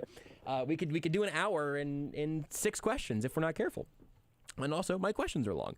So if I chop off the schedule after that K-State game and ahead of these last 2 losses, and I say, hey, take me to how you felt about this KU team between K-State and Baylor, and how you feel about them today, before we even look ahead to tomorrow, because this stretch, things move very quickly. But do you believe anything fundamentally differently about KU as a team right now than you did simply 2 games ago? I would say the ceiling is still the same. This team is still the team that when they're running and getting out, they blew out Baylor. I think that's still there. I think the floor might be a little lower than I would have thought. Even the Baylor loss, it's fine. You missed a lot of shots. Baylor played a good game. You struggled with ball screen defense. It happens on the road against a good team. The TCU loss, again, in a vacuum, losing to TCU, a tournament team, is not that crazy. Good teams lose on the road all the time. KU still finished with a winning road record in Big 12 play. It's just that it was right after the Baylor game, in an opportunity for you to respond, where you should have all the motivation in the world, and it wasn't a game where you lost because, hey, TCU just caught a hot shooting night and you went 3 of 20 from 3. It's a game you lost because you kind of got punked. You got punked on the boards. You got punked athletically. You didn't play good defense. Your best player, Ochai Agbaji, was kind of forcing it. And so I think from that standpoint, I feel like the floor might be a little bit lower on this team. But, yeah, ceiling-wise, I think it's still there. It's just how often are you going to get to that ceiling? How often is David McCormick going to reach that ceiling? How often are you going to have a hot shooting night? I think all those things are very much in question. I think also it's more of a this year, like, what does the bracket around KU hold? If it's a really athletic team, that's probably not great. If it's a bracket that holds to form, probably not great. But it's also been a little bit of time since a bracket is kind of broken open for Kansas. I don't know when you'd have to go back to last, maybe 2011, when the bracket really broke open, 2012 for KU. So who knows? Crazy things happen if that opens up or they don't have a crazy athletic matchup. But that's just what this team is. It is more matchup dependent and style of play. I think they're 13-0 this year in games of 70 possessions or more. They're 10-6 in games that are under that. So it's very much more of a kind of matchup team, but also it's easy to, I think, kind of fall in the trap of this is disappointing for what it was. It's almost like when the Chiefs lost to the Bengals in the regular season. Everything's in front of you. You have the 1 seed. That was kind of for KU. You have the Big 12 outright right in front of you. You can't finish it off, and it's a little disappointing. But if you step back and go, yeah, but they're still going to be a 1 or a 2 seed. A lot of teams, this would be their dream season. Then, it's a little better looking at it that way. Derek, I appreciate your time tonight. Give us the rundown again for people who might not know. Rock Chalk Sports Talk, or as I call it, Talk. Yes. You can find us on the Talk app. No, Rock Chalk Sports Talk. It is at RCST1320 on Twitter. I'm at D Johnson Radio on Twitter. And yeah, Rock Chalk Sports Talk. We're Monday through Friday, 3 to 6, over on KLWN, the local station here in Lawrence. And we podcast everything up as well. So if you're looking for some more KU stuff, check it out. Also, a familiar face to some longtime listeners of 810, you and Adam Dravetta are the duo talking it up, and I always love to hear Adam's additions to the show as well. So it's good to hear both of you guys there. I enjoy being on that show with you guys. Enjoy having you on with us here tonight. Thank you for clearing out a little bit of a late night schedule for us. Not sure if you had to cancel any big plans to be here, but I'm just going to assume that you did. Absolutely. I'll apologize to the Queen of England. We'll make that up later. It'll be fine. Hey, do we know, is she okay? She was trending on Twitter, and she got COVID, and 2 people were saying she was... Well, check in on her, Derek, and let me know, would you? Yeah, I might have picked the wrong celebrity there. You're going to go check in on Betty White, and damn it. All right. Thanks, Derek. Appreciate your time. Have a good one, man. Derek Johnson. Good Lord. I'm sorry. My voice box stops working at 10:24, I guess. I don't know. Derek Johnson, Rock Chalk Sports Talk again, 1320 AM and 1017 FM there on KLWN in Lawrence. And if you're looking for more KU coverage in your life, they do a really good job. I enjoy being on their show whenever they need a little Chiefs talk. I enjoy talking to Derek here when we need a little KU action, and doing good work over there. Again, you can follow him on Twitter at DJohnsonRadio on Twitter. We'll take a break. Whenever we come back, Rudy, you feeling it? Are you feeling ready? Do you feel like do you want to tease it? Baseball. That's not what I... Take the show with you wherever you go. Listen live on the Sports Radio 810 mobile app and 810WHB.com. At Robert Brogdon's Olathe Buick GMC, your car buying experience just got better.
Let's get weird.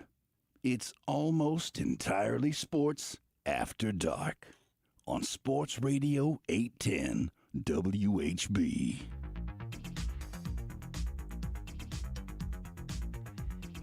Rudy just Frankenstein some partly produced imaging. Yes, almost entirely sports after dark.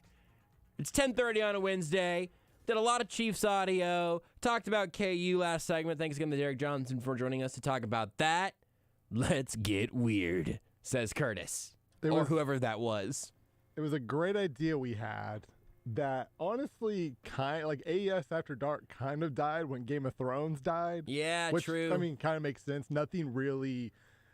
Beards, rest in peace, multiple times tried to like come up with shows, right, where like we essentially did what we did with Game of Thrones. Mm-hmm. Nothing pop culture wise really has clicked in that way. Correct. Since Game of Thrones, right? Like there was the Tiger King episode, week, but it's not the same because it was a show that came all out at once. It wasn't a weekly thing, right? You know what I mean? Yes. There have been some pop culture phenomenons, some movies, right? Marvel is a big deal, obviously. We've done a little bit of that, but nothing that was a week to week thing. Like we did Game a of death Thrones. pool for Game of Thrones. Yeah, we did a fun. death draft.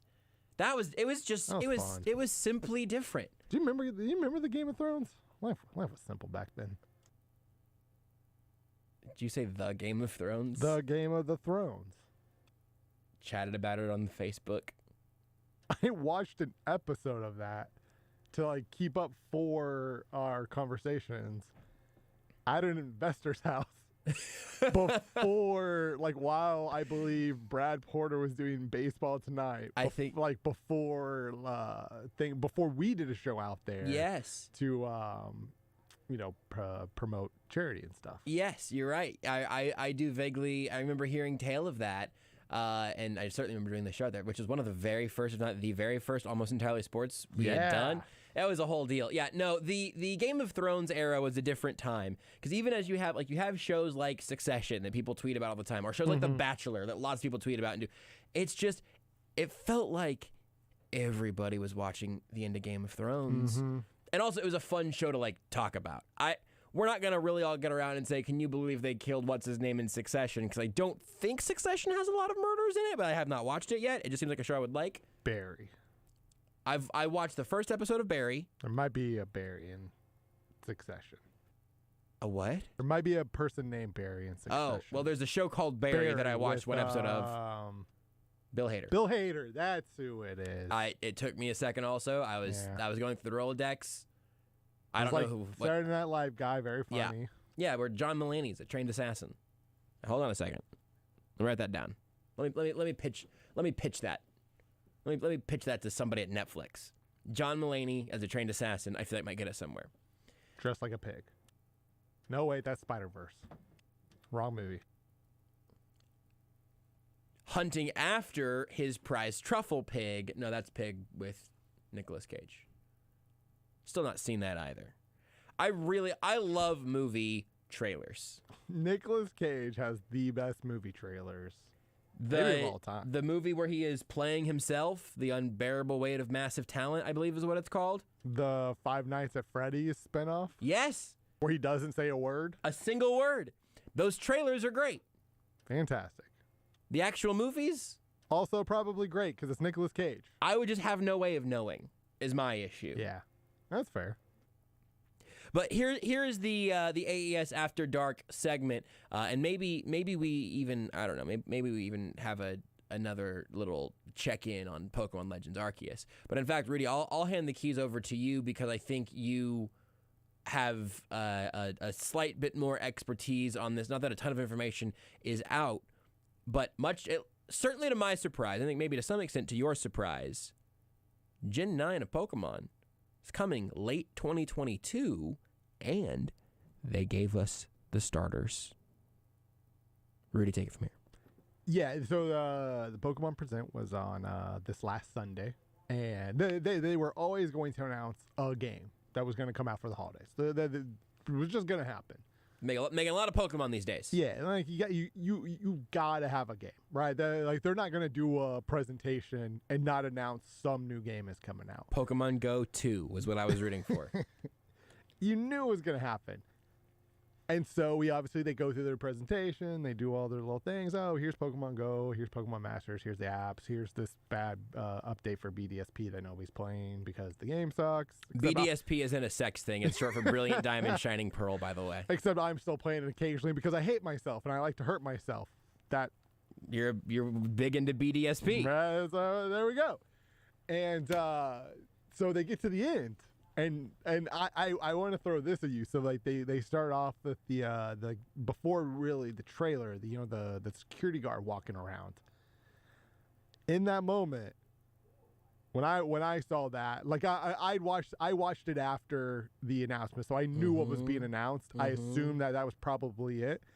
But I also in my mind was like, is this going to be Detective Pikachu 2? Oh, the game, not the movie.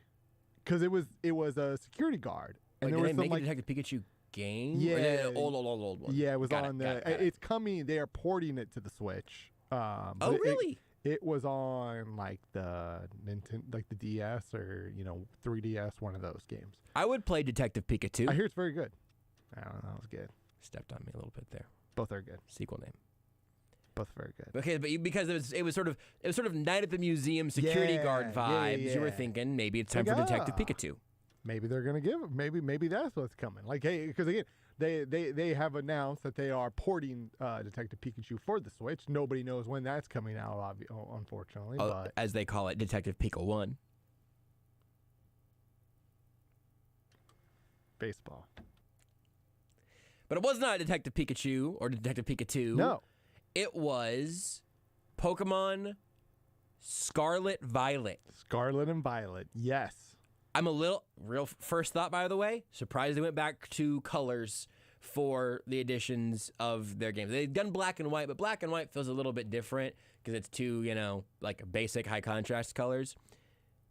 Scarlet is just red, and Pokemon Red is a thing already. Yeah, I wasn't necessarily surprised they used colors. And Violet is obviously purple, not blue, but there is like you know what I mean? The gap between purple and blue, I would say, is not wide, right? Yeah. Like it does give off a little bit of a red-blue vibe as far as the colors go. Maybe they're gonna try to do a little nostalgia trip. Maybe they're gonna try to play on that somehow. We don't need any more Kanto stuff. Nor do we need any more remakes right now. Gen 1, we've gotten enough Gen 1. I mean, that's what Let's Go. That's what Let's Go Pikachu. Also was. true. That's a good so point. So much Gen 1 stuff. Which, hey, I get it. Gen 1, best one.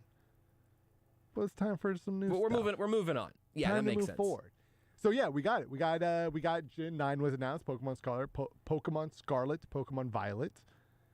I'm very excited.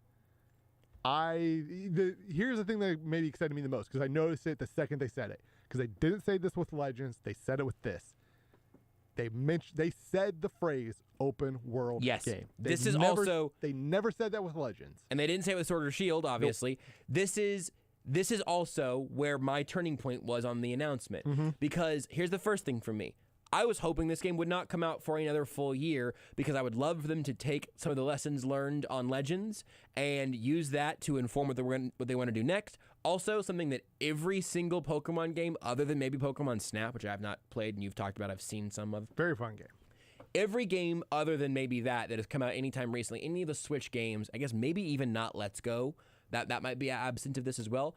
Everything else needed more polish. Like every one of those games came out and I looked at it and thought, man, 6 more months of development time would have really done this game some good. Maybe. I kind of have a theory that this just might Game Freak just might not be able to do this. Or at least the people who are currently working there. Yeah. I don't know if 6 months if they would actually get better at the graphics part. Sure. I don't know if they're fully well equipped for that. Yeah, which fair enough. Is a problem. And they also have enough money that they should just go hire buy a company who does 3D animation well. Like I don't remember the company name who made Snap. Snap, right. But like that game is incredible and it wasn't Game Freak. Yeah. Game Freak did not do that game. Somebody else did. And I wish I could remember who it was off the top. I just don't remember.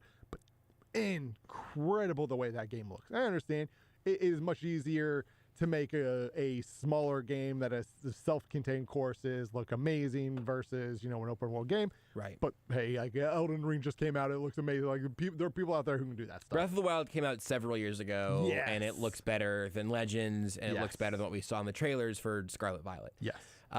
But again, to the phrasing of open world, if this is something you and I have talked about plenty off air, is that if we do talk about both sports and Pokemon off air, among other things, but that does continue. That is what we talk about on air is what we talk about off air. You are getting the full experience of us. It's really true.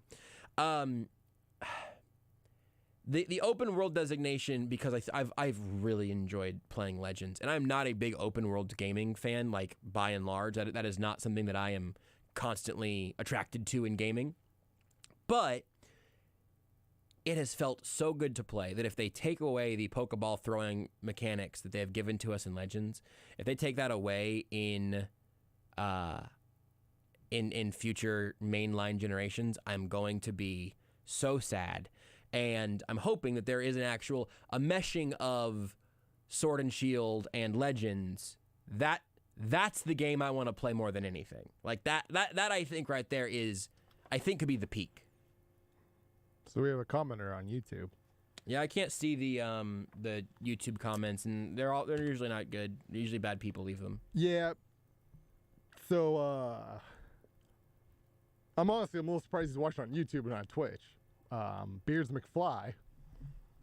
No, I have not heard that name in years. Yeah, he's popped in onto the YouTube. What did his ghost say? What did the Ouija board produce?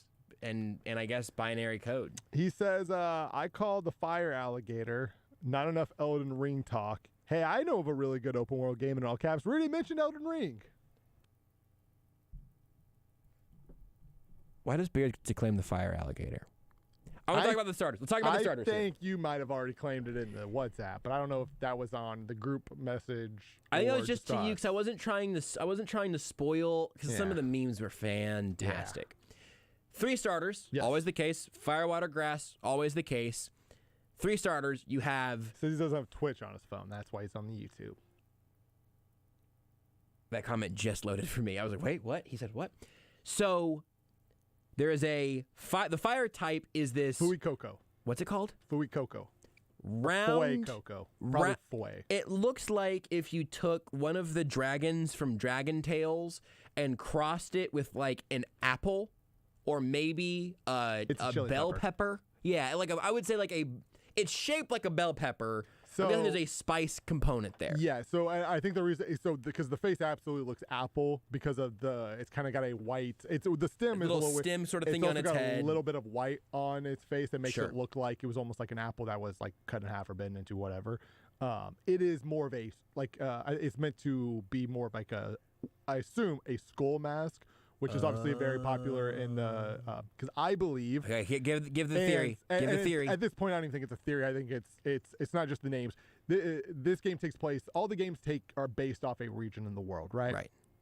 Sometimes very loosely, sometimes very specifically. Sword and Shield was very British. Yeah, and like Winchester City is Manchester City, right? Like makes sense. It just makes sense. Makes sense. Wyndon is London. Makes sense. This is Spain. It's very clear that it's Spain from the names of the starters to you look at I rewatched the trailer. You look at the roofing of all the houses. It's Spanish roofing. There's an area that looks just like Barcelona, and it has the famous cathedral in Barcelona, and it looks very much like it. Like this is Spain. I mean, Fuecoco. My guess is it's Fuecoco. Because fuego is obviously hot in Spanish, or fire in Spanish. That's where the name comes from. Coco is obviously a Pixar movie. That's where that comes from. You just put 2 and 2 together. It's easy. This clearly takes place in Spain. I love that. This is the Spanish region of Pokemon. Rudy Salazar. My heritage. Rudy Salazar on the other side of the glass is going to exclusively eat tapas for the month that this game comes out. Just a bunch of small, delicious plates. Rudy is going to robe himself in the Spanish flag. He will remind everyone. You should change your starter. Your starter's name should simply be Salazar.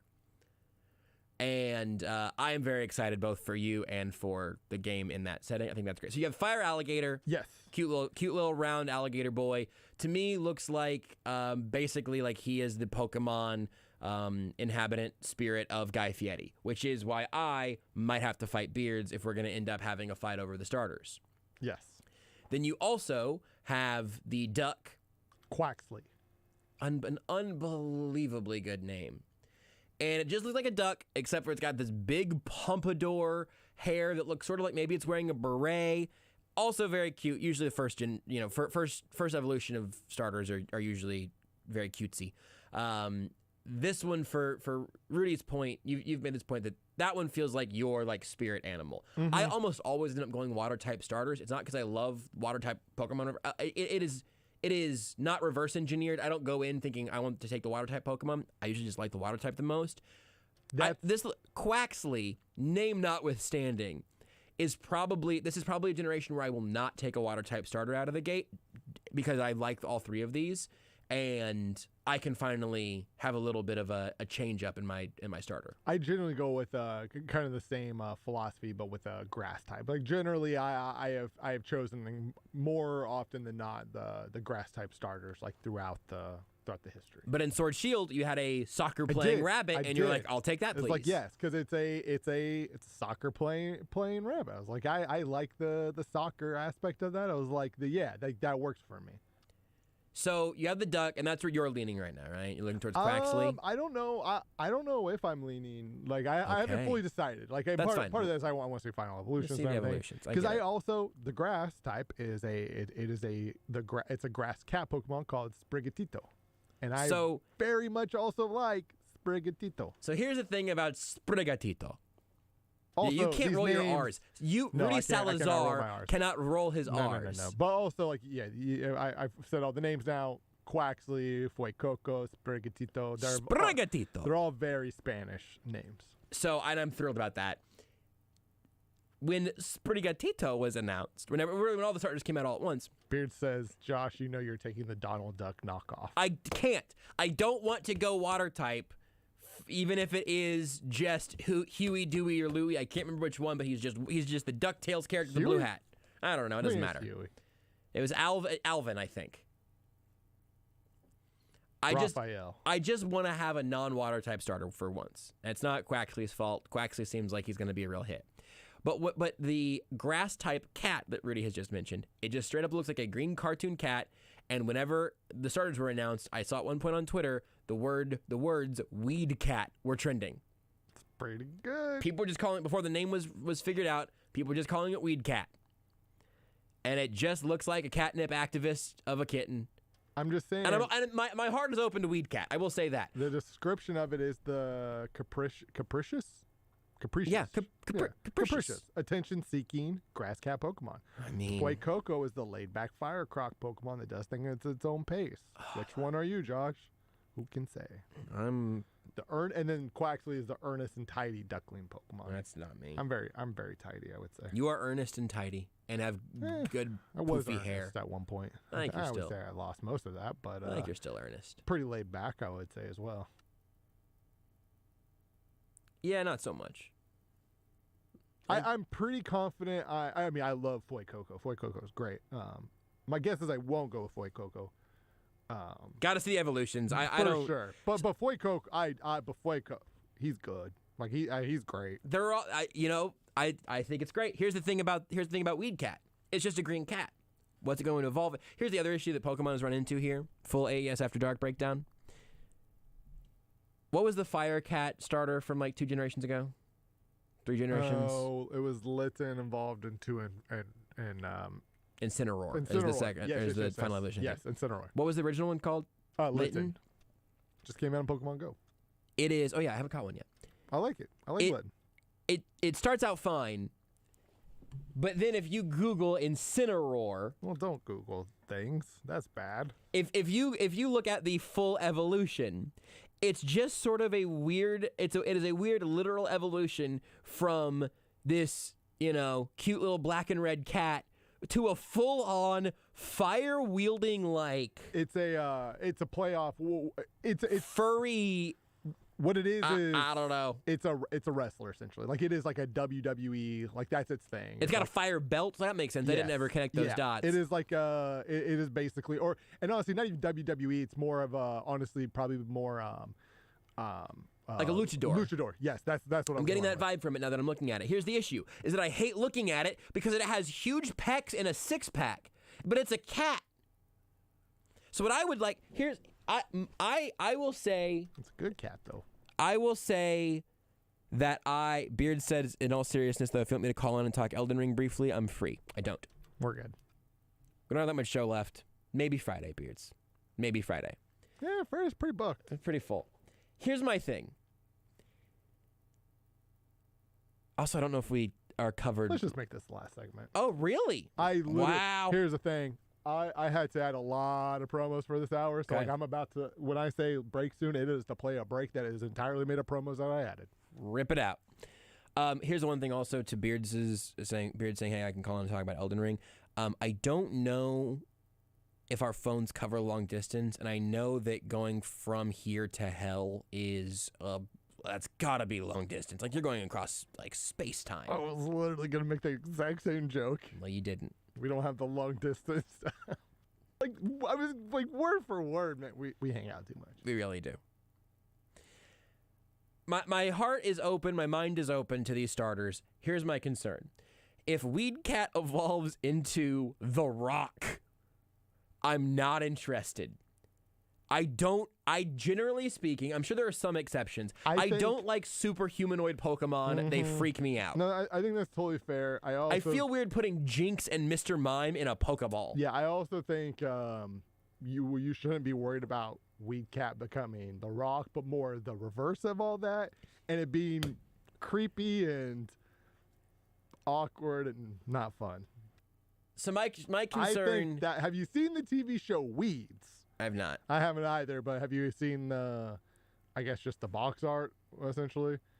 That's what I think might happen. Beard says, Purgatory at least, they have RC Cola, not Pepsi. I would rather drink Pepsi than RC Cola. I think Pepsi's in Purgatory. I think in hell that all of the soda fountains just don't work. I mean, I think they all have Coca-Cola. You just have to put ice in it. Oh! For beers. But if you're in hell, the ice immediately melts. Yep. And so Beards has to drink watered down, lukewarm Coke in hell. That's a great call. Yeah, if Weed Cat turns into basically like Shaggy from Scooby-Doo, I'm also out. I might be in. I just don't care for... I do not care for the very humanoid Pokemon, generally speaking. That's where I'm drawing my line. Yeah, I feel you there, and I would say I generally agree. Score Bunny is not Score Bunny, but Cinderace is very much more like it is humanoid, obviously. But it's barely on the right side of the uncanny valley for me. That might be about where that limit is at, right? Like, you can't go past that. Do not go past this point. Do not collect $200. Yeah. And again, hey, we're like, obviously that's a big thing in terms of where any of us want to go. Well, that final evolution will play a massive factor, because I could see Foy Coco being like a very intense looking, scary crocodile type thing, right? Sure. And that might throw you off. Yeah, maybe. You know. But if what's the Weed Cat's real name? I'm just calling it Weed Cat. It's fine. I think I would probably name it Weed Cat as my starter at that point. But if Weed Cat just evolves into like a green Garfield with like bloodshot eyes or something, I'll take Weed Cat. That's fine for me. But if Quaxley, you'll need to look this up. You'll have to Google this. Quaxley's, if he evolves into, and what I assume he'll evolve into, and you can tell me how spot on I am. Okay. Is a My Hero Academia character, Best Genist. This also, if you had a quirk, this is probably Sorry, you got to spell all of that. Just Best, B-E-S-T, Genist. So like Gene, J-E-A-N, I-S-T. J-E-N? Yeah, Gene, like as in you wear a jean jacket. That's Quaxley's final evolution. Yeah, and if that happens, I guess I am in. I do feel like I just got a pretty big My Hero Academia spoiler because immediately after Genist, the second one seems like a pretty big plot development. You were never going to watch. Never. No chance. No, none. Sorry, what is Best Genist's whole deal? So he can just basically control fabric. Like, he just has control of fabric. So he's very, very good at threads, needle, that whole thing. But his whole face is covered by what appears to be denim with like a belt. He just wears a ton of denim. He's all about the looks. If you're going to be a hero, you got to brand yourself right. He's all about the brand. Maybe I mean, am going to. He looks like you. You just don't have your face covered with jean right now. If you covered the jacket, you would look like Best Genist. Denim cloth mask.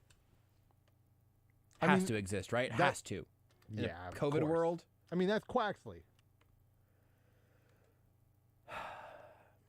I'm hopeful for this game. I'm also ready to be hurt again. Also, I will say I am completely content to play Legends until I get legit tired of it, and I think that might be it's gonna 6 be more months. I mean, like here's the thing. I enjoy it still. Gen 9 is going to have issues because I love Pokemon games. I love what Game Freak does. But they generally make games with issues, whether it's the flawed graphics, games, like whether it's gameplay. There's always something that you're like, how have you not figured this part out yet? Yeah, and I'm gonna love it. I'm still gonna love the game. I'm excited for the open world aspect. I cannot go. I have to be able to catch Pokemon the way you do in Legends. So important. I believe that they're going to do that. I'm fully in on that. And I'm excited about the idea of like an open world, and like I think this is the future of games, of their games going forward, of their core games going forward. I'm very excited. I wish that it wasn't called Scarlet Violet. I think that's a little bit cheesy. I wish it was called Weed Cat Firegator, and you actually it's 3 because they do 3 versions eventually, right? You go usually they might not for Switch. They did it with Sword and Shield. You're right. We thought they'd do Sword and Shield and Spear or something. Yeah, I would like Weed Cat Firegator and Quaxley. Just use his real name. With DLC, I think that probably kind of kills the third game. I think you're right. Here's the thing. I'm surprised they still didn't because they know we'd all buy it. Most of us, at the very least. But I think DLC does kill most of the third game. We're going to count to 3, and I'm going to say 1, 2, 3, and then we're going to say which color version of the game we would choose with literally no information other than there being one. I think I already know this answer. Okay.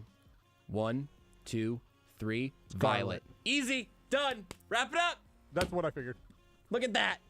I would have gone Scarlet originally, but if I get a chance to... You felt like a Violet boy. I feel like a Violet boy sometimes.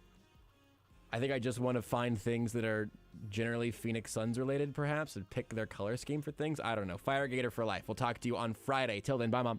You're listening to Almost Entirely Sports with Joshua Brisco on Sports Radio 810 WHB. More energy, better sleep, and so much happier. 40 pounds lighter and still going strong. Shaman's Leewood Total Wellness has changed my life. 2 words, guys. It